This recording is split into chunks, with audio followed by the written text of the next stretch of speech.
মাননীয় সংসদ সদস্যকে একটু স্মরণ করিয়ে দিতে চাই, আপনি কত হাজার ভোটে ব্যবধানে আপনি এমপি হয়েছেন, মাত্র 7,000।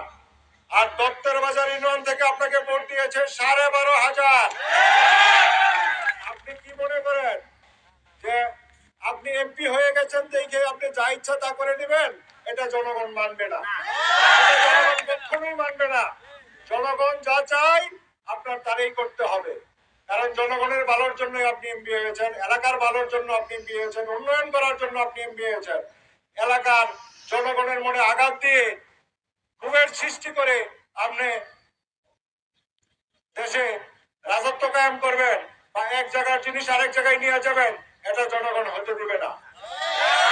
তাই আমি মাননীয় সংসদ সদস্যকে বলবো, আপনি এই ডিও লেটারটি উল্টো করুন, উল্টো করে পাগলা নাম দিয়ে একটা ডিও লেটার মন্ত্রীর কাছে আপনি পাঠান। বাকি ব্যবস্থা আমরা করব, আশ্বাস করতে হবে না। আমরা রাস্তাঘাট চিনি, আমরা সব জায়গায় জানি, আমরা রাস্তাঘাট চিনি। আপনার দায়িত্ব একটা ডিও লেটার দেওয়া, আপনি ডিও লেটার দেন, বাকিটুকু আমরা ব্যবস্থা করে আনবো। আপনার কোনো কাজ করতে হবে না, এটা আমরা কণ্ঠে বলতে পারি। সংগ্রামী সাথী ও বন্ধুগণ, যতক্ষণ পর্যন্ত এমপি মহোদয় আমাদের এই ডিও লেটার উল্টো না করবে, প্লাস পাগলার পক্ষে ডিও লেটার না দিবে, ততক্ষণ পর্যন্ত আমাদের আন্দোলন চলবে।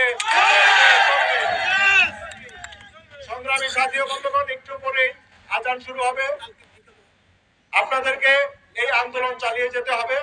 আমি ঢাকায় ছিলাম, বৃহস্পতিবার দিন ঢাকা গিয়েছি, যাওয়ার পরে আমার মোবাইলে ওই ডিও লেটারের কপিটা একজনে পাঠাইছে, সাথে সাথে আমি একজন স্থায়ী কমিটির সদস্য মাননীয় মন্ত্রী ওনার হোয়াটসঅ্যাপে আমি পাঠিয়েছি। আমাদের পাগলা থানার সাবেক বিএনপি সভাপতি যিনি ছিলেন তার হোয়াটসঅ্যাপে পাঠিয়েছি। মোটামুটি অনেক নেতাদের মোবাইলে আমি হোয়াটসঅ্যাপে ওই কপিটা পাঠিয়েছি। তাই নিরাশা হওয়ার কিছু নেই। আমাদের কাছ থেকে যদি কেউ কেড়ে নিতে চায়, আমরা এটা হতে দেব না। আমাদের জীবন থাকতে আমরা এটা হতে দেব না। কি বলেন আপনারা?